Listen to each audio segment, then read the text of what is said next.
Welche Reise hat dich am meisten verändert?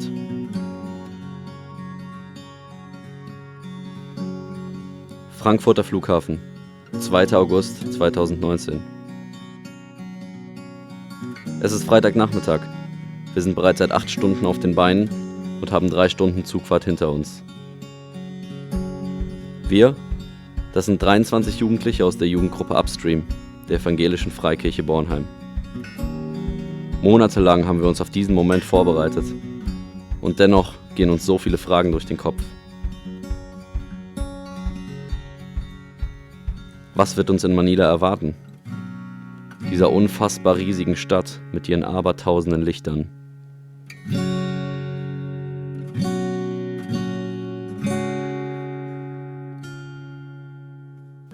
Und wie überstehen wir bloß diesen langen Flug? Zuerst geht es 6 Stunden lang mit dem Flieger nach Dubai und von dort aus weitere 9 Stunden nach Manila. Für manche von uns ist es der erste Flug überhaupt. Andere sind bereits erfahrene Langstreckenflieger. Wir sind gespannt und aufgeregt. Aber vor allem voller Vorfreude auf das, was uns am anderen Ende der Welt erwartet. Nun gibt es kein Zurück mehr, noch ein kurzes Gebet um Gottes Segen für diese Reise. Und der Einsatz beginnt.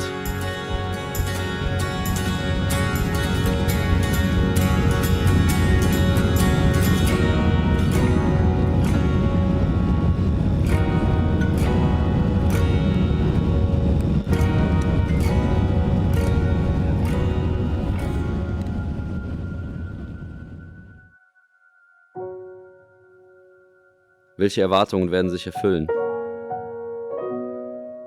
Wie wird uns Gott während dieser Reise begegnen?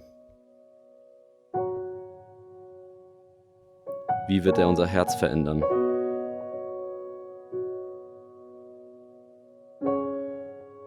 Welche Menschen werden wir sein, wenn wir nach Deutschland zurückkehren?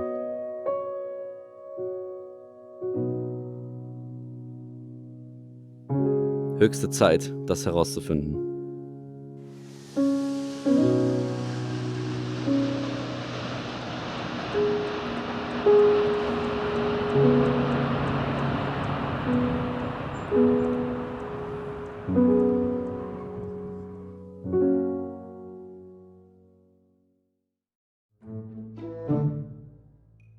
Die Philippinen sind ein katholisch geprägtes Land. Manila ist mit etwa 20 Millionen Einwohnern dessen Hauptstadt. Die Metropole ist ein Ort der Extreme, in der arme und reiche Wohnviertel direkt aneinander grenzen. Ein Großteil der Bevölkerung allerdings lebt in armen Verhältnissen. Unsere Gruppe war größtenteils in Taguig unterwegs, einem eher mittelständigen Stadtteil, wo auch die City Light Church zu Hause ist.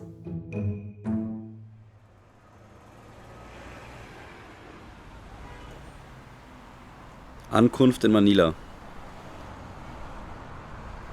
Ein neues Land, das bedeutet auch immer viele neue Eindrücke. Mal ganz abgesehen von der hohen Luftfeuchtigkeit mussten wir uns als allererstes an den Verkehr gewöhnen.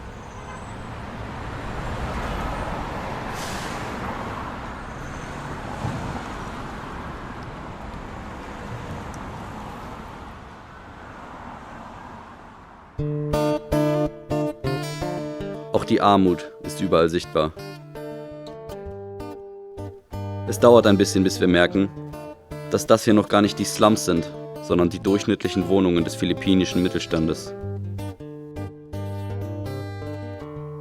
Und im Kontrast dazu die hohen Bürogebäude, die uns immer wieder eine große Schere zwischen Arm und Reich bewusst machen und uns daran erinnern, dass wir zu ihnen gehören, zu den Reichen.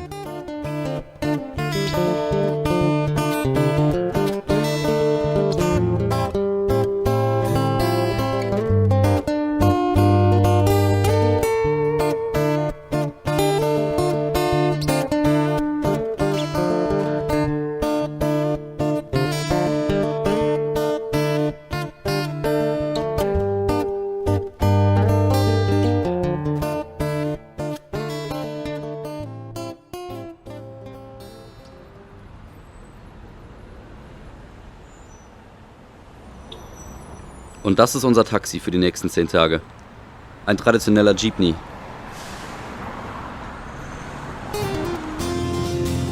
Jeepneys, das sind umgebaute Militärjeeps der Amerikaner aus dem Zweiten Weltkrieg. Ganz sicherlich sind sie nicht TÜV geprüft. Aber sie haben eine gratis Klimaanlage. Eigentlich ist ein Jeepney für 14 Personen ausgelegt. Aber wir haben uns schnell integriert und gezeigt, dass 23 Passagiere plus Fahrer überhaupt kein Problem sind.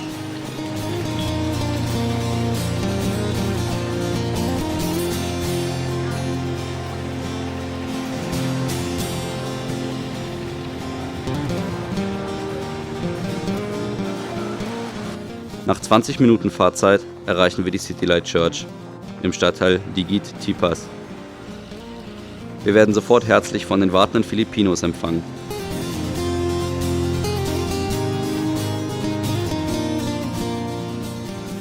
Und in den einzigen Raum der Kirche, den Gemeindesaal, gebeten.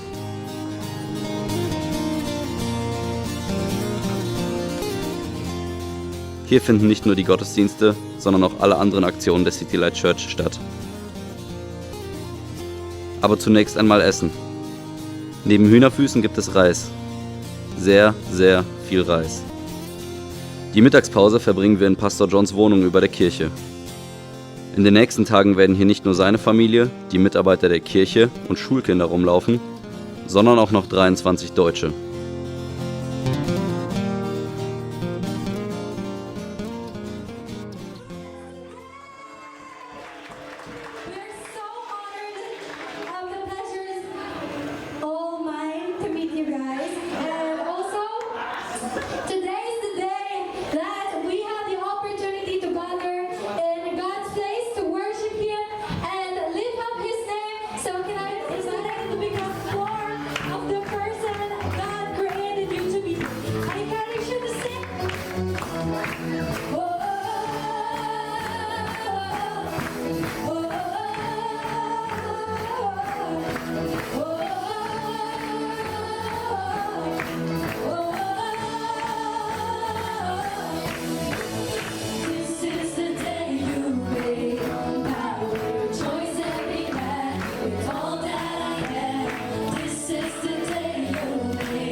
Und das ist Pastor John.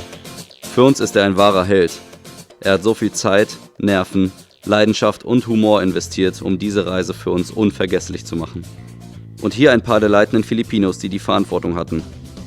Justin, Ansprechpartner für Technisches und die Renovierung.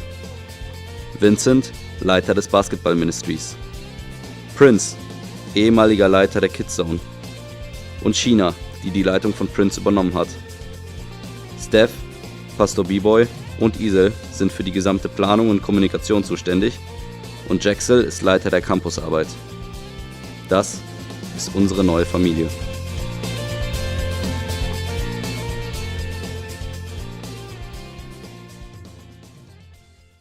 Ziel unseres Einsatzes war es, die City Light Church in ihren Ministries zu unterstützen. Die Ministries sind ehrenamtliche Dienste der Gemeinde und bestanden unter anderem aus Campus, Flooring, Slam und Kids Zone.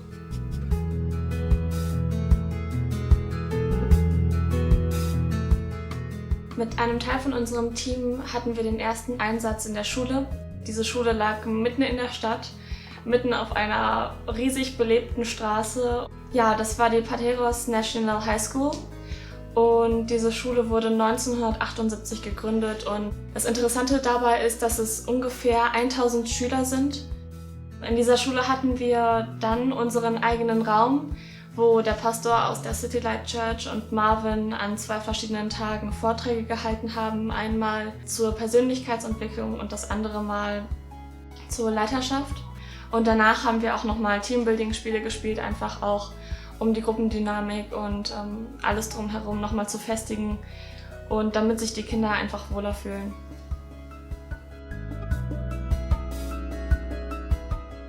Was mich unglaublich gefreut hat und auch überrascht hat, war einfach diese familiäre Umgebung, als man in die Schule hineingekommen ist und alle einen begrüßt haben und sich die Kinder einfach nur unglaublich gefreut haben, dass wir da waren, obwohl wir aus unserer Sicht quasi gar nichts gemacht haben. Wir waren halt einfach nur da und für die war es schon etwas unglaublich Besonderes und es war so schön, einfach alle lachen zu sehen und sich zu freuen und einfach, dass die Kinder so viel Energie hatten und rumgelaufen sind und auch unglaublich lieb waren. Das war richtig cool, das zu sehen. Es hat mir unglaublich viel Spaß gemacht, mit den Kindern zusammenzuarbeiten, einfach zu quatschen und ja, diese Kultur, die sie hatten, die auf dieser Beziehungsebene einfach vollkommen anders ist als unsere, näher kennenzulernen und ja, das auch für mich selber wieder mit nach Deutschland mitzunehmen.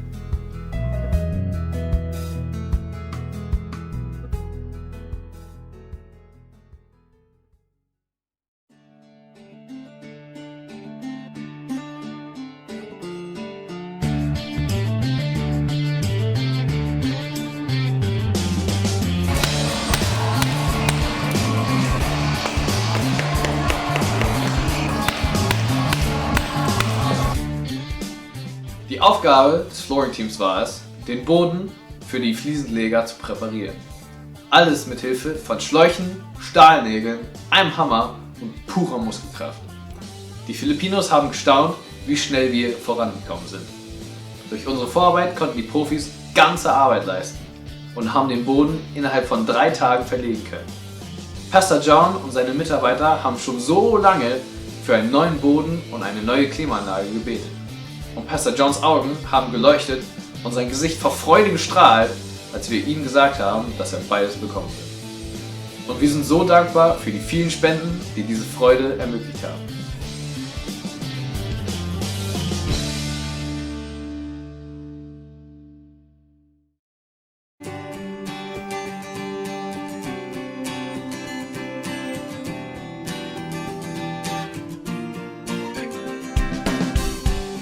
Auf den Philippinen spielen die Kinder schon von klein auf Basketball. Das Basketball-Ministry erstreckte sich über 3 Tage. Zunächst haben wir uns gut aufgewärmt und haben mit den Kiddies verschiedene Aufwärmübungen gemacht, wo sich einfach jeder auch beteiligt hat, was denen auch sehr viel Spaß gemacht hat.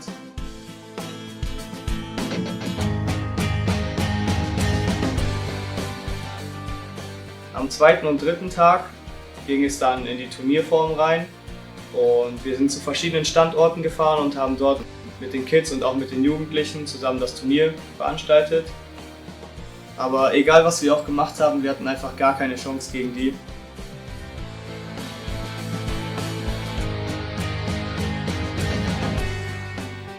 Was mich besonders berührt hat, war, dass diese Kinder diese Freude ausgestrahlt haben, dass sie so viel lernen wollten, dass sie mit uns Kontakt aufbauen wollten, dass sie so ein offenes Herz hatten und ich konnte das einfach gar nicht begreifen, wie man so offen sein kann und auf Menschen zugehen kann, die man gar nicht kennt. Und ich bin einfach froh, diese Erfahrung gemacht zu haben, weil jetzt weiß ich einfach jedes Mal, wenn ich irgendwo hinkomme, dass ich dort direkt Kontakte aufbauen kann. Und auch besonders beim Fußball, ganz am Schluss, wo wir ihnen einfach auch unsere deutsche Kultur ein bisschen näher bringen wollten, dass sie einfach so viel Freude an diesem Sport hatten.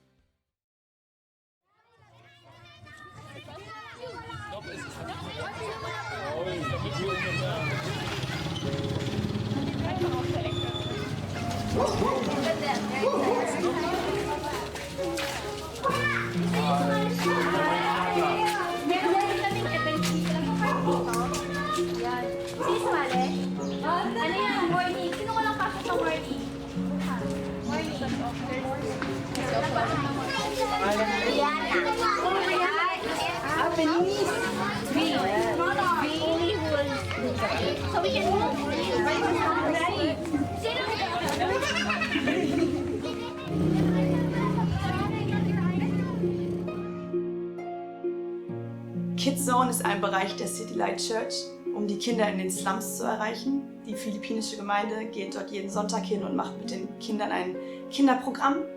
Und die Filipinos haben organisiert, dass wir an 4 Tagen auch in die Slums gehen können zu den Kindern.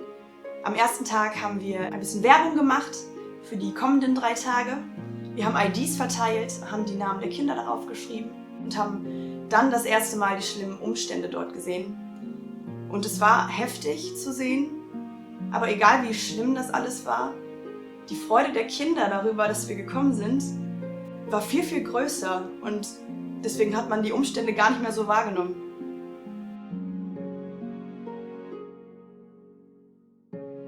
Die nächsten 3 Tage haben wir dann mit dem Programm gestartet und eigentlich war der Plan, dass wir die Kinder alle zu Hause einsammeln, aber sie waren schon alle da. Ja, alle Kinder haben sich schon auf dem Platz versammelt, weil sie wussten, dass wir kommen. Und es war so schön zu sehen, wie sie sich freuen. Wir haben mit den Kindern gespielt, wir haben mit ihnen Lieder gesungen, Geschichten erzählt und einfach Zeit mit ihnen verbracht. Ja, die meisten Kinder kamen schon direkt, als wir gekommen sind und haben die Hände hochgerissen und wollten auf den Arm, was wir natürlich auch gerne gemacht haben. Und am Ende der Zeit haben wir ihnen alle noch Geschenke verteilt. Das waren Süßigkeiten. Ganz am Ende der 3 Tage haben sie Stifte bekommen oder etwas zum Malen. Das war einfach so cool, wie sehr sie sich über diese kleinen Dinge gefreut haben. Das war so schön zu sehen.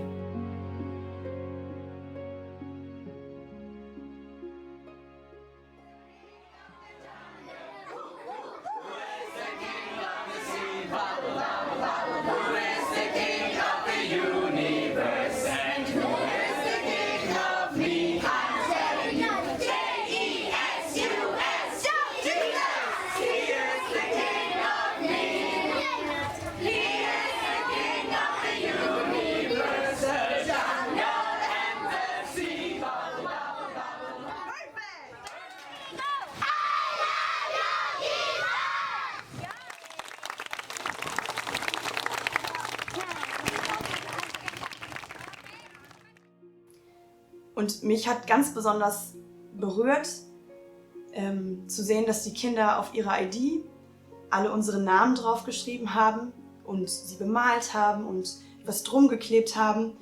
Und ich habe einen der Mitarbeiter der City Light Church darauf angesprochen. Sein Name ist John Paolo.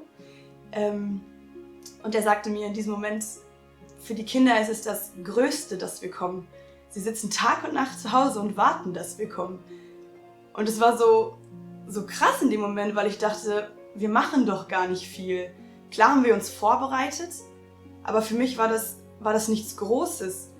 Aber für die Kinder war es so groß und so wertvoll. Und es war einfach für mich so schön zu sehen, wie zufrieden diese Kinder sind, wie viel Dankbarkeit sie haben, auch für kleine Dinge. Und ja, das hat mich persönlich sehr beschäftigt im Nachhinein, weil ich mir selber die Frage gestellt habe, wie oft ich unzufrieden bin und das, obwohl ich so viel habe, obwohl ich viel zu viel habe und es so super unberechtigt ist.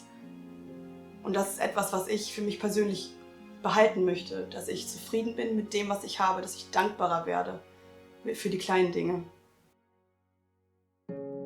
Am letzten Tag mussten wir uns natürlich auch von den Kindern verabschieden. Aber wir haben die Kinder ganz bewusst dort gelassen. Wir haben sie an Gott abgegeben und haben ihm gesagt, er soll sich ab diesem Zeitpunkt jetzt bitte um sie kümmern. Und es hat uns tiefen Frieden darüber gegeben, dass es den Kindern jetzt wirklich gut geht, weil wer kann sich besser kümmern als Gott? Und ich denke, dass es für die Kinder auch nichts Besseres gibt. Und wir hoffen jetzt einfach, dass es Früchte trägt.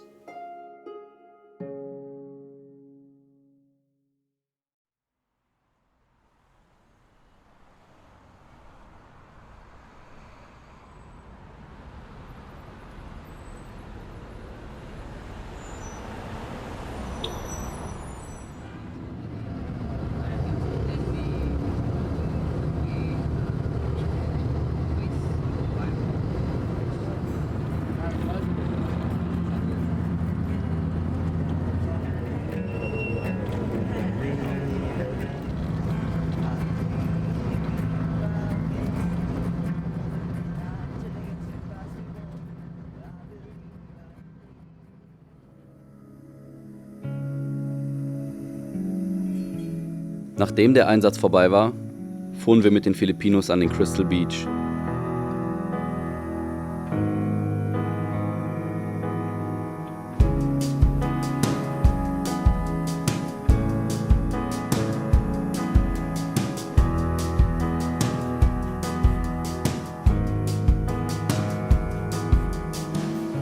They tried to keep you in a tent. They could not keep you in a temple or any of their idols to see and understand. We cannot keep you in a church. Wir verbrachten viel Zeit mit ihnen, hatten ein Teambuilding-Programm und bauten noch tiefere Beziehungen mit ihnen auf. Wir brauchten aber auch selbst Zeit dafür, die neuen Erfahrungen der letzten Tage zu reflektieren.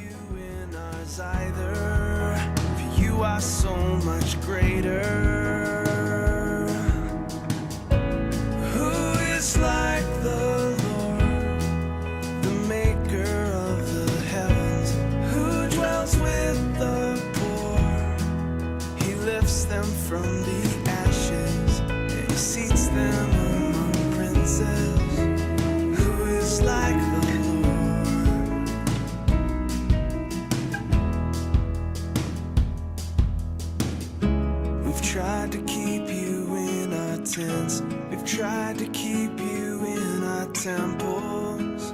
We've worshipped all our idols.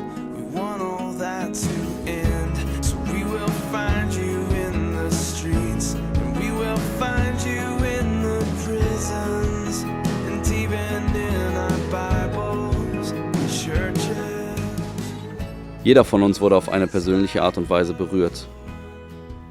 Jeder hat seine eigene Reise zu Gott, zu sich selbst und zu anderen Menschen erlebt.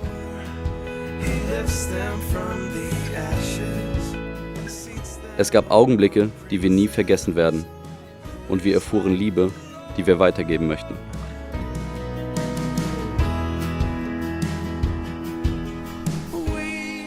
Manila ist eine Stadt der Lichter, eine City of Light. Wir erlebten einen Ort mit einer einzigartigen Ausstrahlung. Anfangs waren wir überwältigt davon, dass sie niemals schläft und auch nachts mit all ihren Scheinwerfern und Werbetafeln hell erleuchtet ist.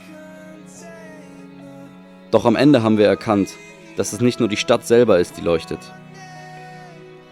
sondern dass es die Menschen sind, denen wir auf unserer Reise begegnet sind. Menschen, in denen ein Feuer für Jesus brennt, die sich Tag für Tag für Gottes Reich und für andere Menschen einsetzen und dies mit voller Hingabe und unerschöpflicher Freude tun. Die leidenschaftlichen Herzen unserer philippinischen Familie und die strahlenden Augen der Kinder leuchten heller als alles andere.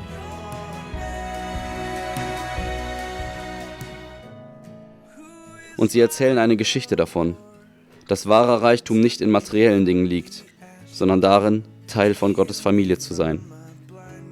Die Filipinos sind uns ein Vorbild geworden, ein Licht am anderen Ende der Welt. Unser Einsatz in Manila ist vorbei. Doch unsere Aufgabe in Deutschland beginnt jetzt.